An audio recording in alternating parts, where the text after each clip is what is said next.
गुरुदेव। नमस्कार, मैं रमेश चंदेल, पूर्व सेवक, नगर सेवक। आज हाथीपोल चौराहे से प्रातः गुजर रहा था, लगभग 8:30 बजे के आसपास। तो मैंने देखा, मेरी अचानक से नज़र गिरी कि दो सफाई कर्मचारी, केवल दो सफाई कर्मचारी, जो नवनिर्मित नाला है तांगा के चौक के पास में और हाथीपोल चौकी के पास, तो दो मजदूर काम कर रहे थे। एक ऊपर से खड़ा हुआ अपना औजार चला रहा था, एक अंदर उतरा हुआ था। मैं तुरंत गाड़ी साइड में करके खड़ा हुआ और जा कर के देखा तो उन्होंने ढेर सारा, जो ये ढेर आप देख रहे हैं, इसमें कई सारे पानी की प्लास्टिक की बोतलें, प्लास्टिक की थैलियाँ और कपड़े लत्ते और कुछ भी सामान, बहुत कुछ ऐसा था जिसका मैं बयान कर नहीं पा रहा हूँ। और मुँह इसलिए नहीं कर पा रहा हूँ कि मुझे पीड़ा हो रही है मेरे इन सफाई कर्मचारियों को देख करके कि क्या हम उदयपुर की जनता इतनी विवेकहीन हो गई है, बुद्धिहीन हो गई है। केवल बुद्धि इन सफाई कर्मचारियों में या प्रशासन में ही है, जो यही लोग हमारे तरफ ध्यान दें। प्रशासन कर रहा है, कितना करे। आपके घर के सामने कचरे वाला आता है, कचरा लेने के लिए आता है। वो कचरे वाला नहीं है, वो आपका कचरा साफ करने के लिए आता है। वो आपका माता पिता, भगवान है, क्यों माता पिता बच्चों की सेवा करते हैं, वैसे आपकी सेवा करते हैं। क्या उनको आपके घर के अंदर भी आकर सफाई करनी पड़ेगी? आप 4 कदम चल करके उस ऑटो में आप अपना कचरा नहीं डाल सकते। आप नालों और तालाबों में ले जा करके ये बोतलें फेंक रहे हैं। मैंने कल समाचार पत्रों में देखा था, कई जिलों में इतना पानी भर गया कि बड़ी बड़ी गाड़ियाँ पानी में फंस गई। रोड पर पानी फैला हुआ है, रोड पर तालाब बना हुआ है, उनमें गाड़ियाँ फंस गई, कई दिवंगत भी हुए कुछ महानुभाव।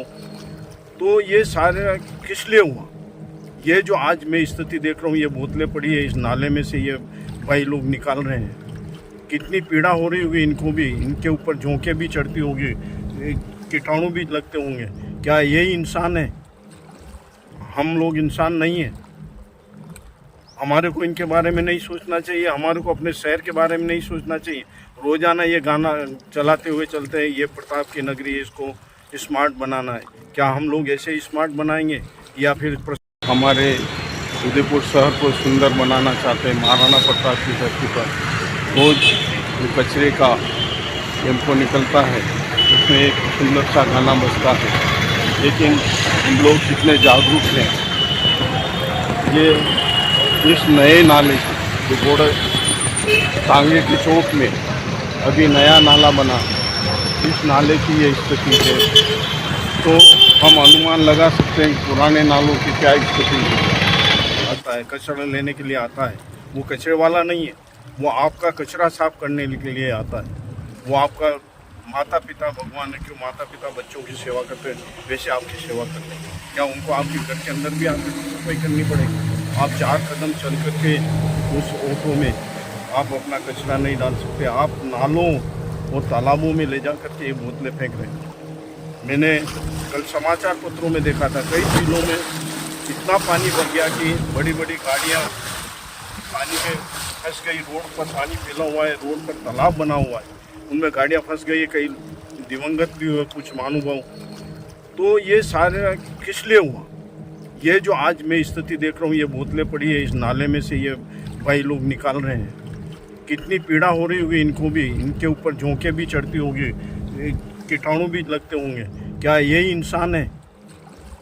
हम लोग इंसान नहीं हैं? हमारे को इनके बारे में नहीं सोचना चाहिए? हमारे को अपने शहर के बारे में नहीं सोचना चाहिए? रोजाना ये गाना चलाते हुए चलते हैं, ये प्रताप की नगरी, इसको स्मार्ट बनाना है। क्या हम लोग ऐसे स्मार्ट बनाएंगे या फिर प्रशासन की और इन सफाई कर्मचारियों की जिम्मेदारी है कि ये हमारे उदयपुर को सुंदर स्वस्थ बनाए? क्यों नहीं हम अपनी बुद्धि का, विवेक का उपयोग करके ऐसी चीज़ों को नालों में फेंकने से बचें और जो घर के सामने ही आपके कचरा लेने के लिए आता है उसके समर्पित करें। मैंने भी कभी ऐसा जाने अनजाने में कर दिया होगा कि फूलों का पूजन का जो सामग्री मैंने कभी तालाब में डाल दी होगी या बहते हुए पानी में डाली है। वैसे अक्सर तो मैंने बहते हुए पानी में ही डाली होगी, लेकिन वो आती तालाब में ही है, तो ये भी है तो गलती है। मैं भी बुद्धिहीन हो गया था उस समय। लेकिन जब से नगर निगम ने स्थान बनाए हैं कि आपका पूजन का सामग्री वहाँ डालनी है, तब से हम उसका उपयोग कर रहे हैं। और आज इतनी सामग्री बनती नहीं है, तो नवरात्रों में आदि में बनती। लेकिन वर्तमान में जो ये स्थिति देख रहा हूँ, इस नाले की स्थिति देख रहा हूँ, तो ऐसे इन्होंने कई नाले साफ किए, 3-4 नाले साफ किए। अभी मैंने इस भाई से पूछा तो बोल रहा है कि हम करते आते हैं। इसी तरीके से सीवरेज का काम करने वाले भी सफाई कर्मचारी होते हैं, वो दिवंगत हो गए। उनके लिए कोई राजनेता नहीं गया उनको परिवार को साथवाना देने, उनको मुआवजा देने। केवल और केवल वाल्मीकि समाज, भंगी समाज ही मुआवजे के लिए लड़ा है। भंगी समाज ने संघर्ष किया है, कोई नहीं आता। तो क्या ये इंसान नहीं है? उदयपुर की सारी जनता ही इंसान है जो ये डाले और हम सफाई कर्मचारी इसका निदान निकालें। मेरे आप लोगों से, उदयपुर शहरवासियों से विनम्र प्रार्थना है कि आप ऐसा करते हुए किसी भी व्यक्ति को देखें, उसका फ़ोटो खींचें और प्रशासन को दें, पुलिस प्रशासन को दें कि ये आदमी इस तरीके से पानी की बोतल है या थैली है पानी में डाल रहा है या नाले में डाल रहा है, तो उसे रोकें और इसी प्रकार शक्ति होगी। बाकी तो ये चलता आ रहा है सदियों से, शायद ये चलता रहेगा।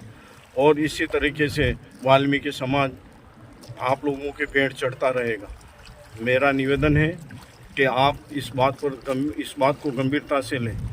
कल को अगर हाथीपोल एरिया में सड़कों पर पानी फैलेगा, पानी भरेगा, वहाँ गाड़ियाँ फंसेगी, तो प्रशासन को गालियाँ देंगे, शहर के विधायकों को गालियाँ देंगे, शहर के जनप्रतिनिधियों को गालियाँ देंगे।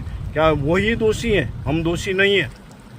अरे सबसे पहले दोषी तो हम हैं जो ऐसी स्थिति पैदा कर रहे हैं। अगर नाला साफ रहेगा, नाले में इस प्रकार की वस्तुएं नहीं जाएगी, पानी की बोतलें नहीं जाएगी, जो गलती ही नहीं है, जो वो नालों को जाम करती है, तो वो अगर नाले जाम नहीं होंगे तो ऐसी स्थिति नहीं आएगी। मेरा विनम्र निवेदन है कि आप इस प्रकार की गलती करने से बचें और सफाई कर्मचारियों को भी थोड़ा सा सम्मान दें। धन्यवाद। जय भारत, जय।